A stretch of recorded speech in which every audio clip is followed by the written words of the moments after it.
इस चीज़ को हम लोग को समझना हर हाल में ज़रूरी है कि जो Q होता है, सॉरी जो B होता है वो हमेशा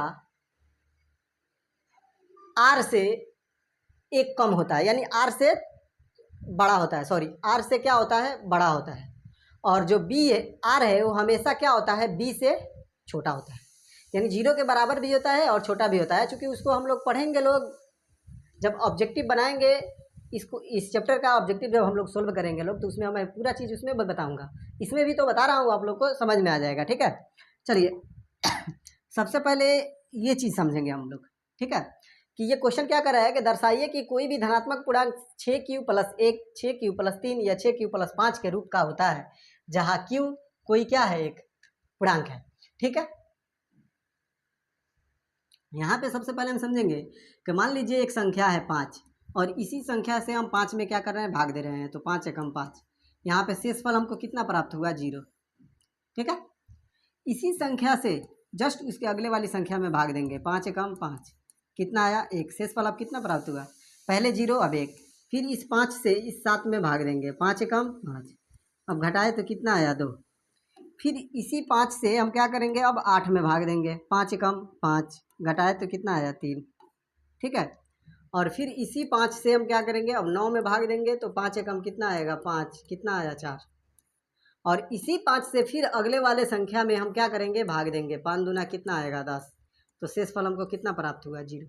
ठीक है, इसमें ये चीज़ हम आप लोग को समझाने वाले हैं, आप लोग गौर कीजिएगा कि जिस संख्या से हम भाग दे रहे हैं, यानी जो मेरा B है वो R, देखिए 0 आ रहा है, 1 आया, 2 आया, 3 आया, 4 आया, तो फिर 5 आना चाहिए ना, लेकिन नहीं आया, क्या हो गया, 0 हो गया।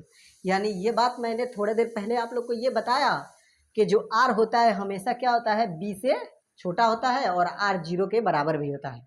यानी कि जो B है वो R से क्या होता है, R से हमेशा बड़ा होता है, लेकिन यह R जो है वो 0 के क्या होता है, बराबर भी होता है और उससे बड़ा भी होता है।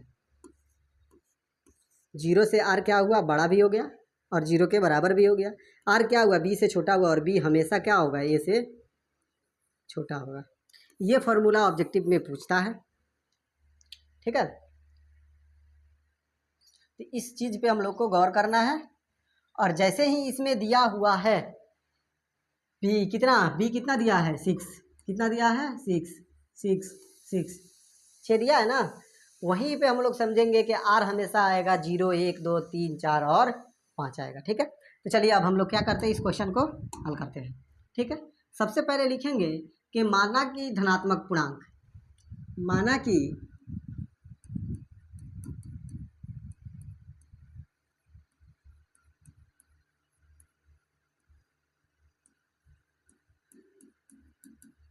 धनात्मक पूर्णांक A है, जहां B कितना है, B बराबर कितना है, 6 है। ठीक है, तथा R कितना हो जाएगा, यानी कि शेषफल, तो इससे एक कम होगा, जो यहाँ पे मैंने बता चुका है आप लोग को, यहाँ पे बताया है, देखिए 0, 1, 2, 3, 4 और फिर क्या आ जाएगा, 0, यानी कि उससे एक कम आ रहा है। ठीक है, तो R बराबर क्या लिखेंगे, 0, 1, 2, 3, 4 और फिर क्या रहेगा, 5। ठीक है, यहाँ तक कोई दिक्कत नहीं। अब हम लोग क्या करेंगे, यूक्लिड विभाजन एल्गोरिथम से बनाना स्टार्ट करेंगे। ठीक है, बहुत सारे जगह पे आप लोग देखिएगा, या बहुत सारे टीचर क्या होते हैं, ये बता देते हैं कि डायरेक्ट इतना मानने के बाद कहते हैं कि सिद्ध हुआ 6q+1, 6q+3 और 6q+5, यानी जो यहाँ पे विषम संख्या है, जो यहाँ पे विषम संख्या है, इसी विषम संख्या को बोल देता है लोग और लिख देता है लोग, कहता है लोग बस हो गया इतना ही। लेकिन इतना ही पे नहीं छोड़ना, इसको आगे बनाना है, तब न जाके हम सिद्ध करेंगे कि इतना प्राप्त हुआ। तो सबसे पहले हम लिखेंगे यूक्लिड विभाजन से, यूक्लिड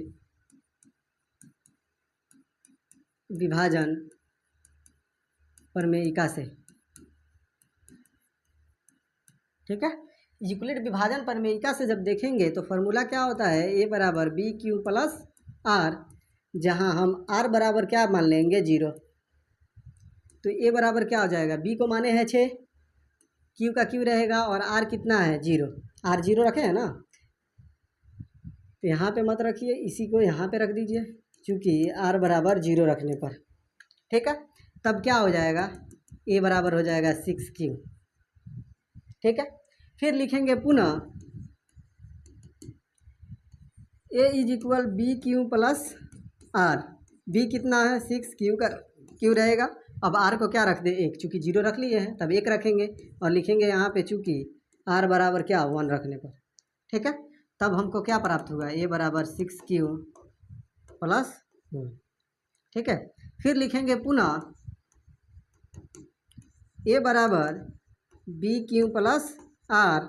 बी कितना है 6, क्यू का क्यू रहेगा और आर को अब 2 रखेंगे और लिखेंगे चूँकि आर बराबर 2, तो इसलिए ए बराबर क्या हो गया 6q प्लस 2, इतना हो गया, ठीक है। चलिए आगे इसी में हम लोग देखते हैं लोग कि अब क्या हम लोग को रखना है, पुनः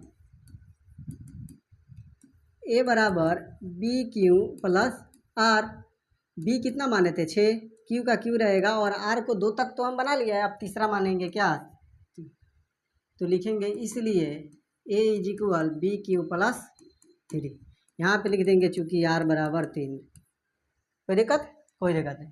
फिर लिखेंगे पुनः, क्योंकि आर हम 5 तक माने हैं तो 5 तक तो हमको लेके जाना है, जहाँ तक आंसर ना आ जाए। ए इज इक्वल क्या हो जाएगा बी क्यू प्लस आर।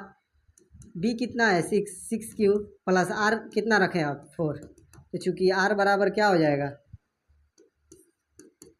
4, तो इसलिए ए बराबर कितना हो गया 6q प्लस 4, ठीक है।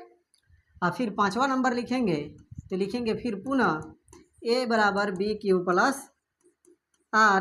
तो ए बराबर क्या हो जाएगा 6q प्लस, अब आर को क्या रखेंगे 5, और चूँकि आर बराबर क्या हो गया 5, तो इसलिए ए बराबर क्या हो जाएगा 6q प्लस 5, ठीक है। अब देखिए हमको विषम संख्या ना बताना है तो लिखेंगे अतः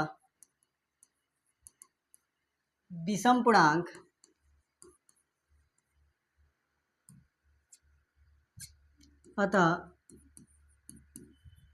विषम पूर्णांक। अब उसमें से देखेंगे कि विषम पूर्णांक कौन है, तो जो एक है वो विषम हुआ, तो लिखेंगे 6q प्लस 1, फिर लिखेंगे 6q प्लस 3 तथा 6q प्लस 5। अब उसमें से जो विषम संख्या है उसको चुनकर हम लोग को लिख देना है, वैसे ही नहीं छोड़ना है। बहुत जगह देखिएगा आप लोग क्या करते हैं, ये सब चीज़ को नहीं बनाते हैं और डायरेक्टे मानने के बाद डायरेक्टे उसको लिख देते हैं जो विषम संख्या है उसी को।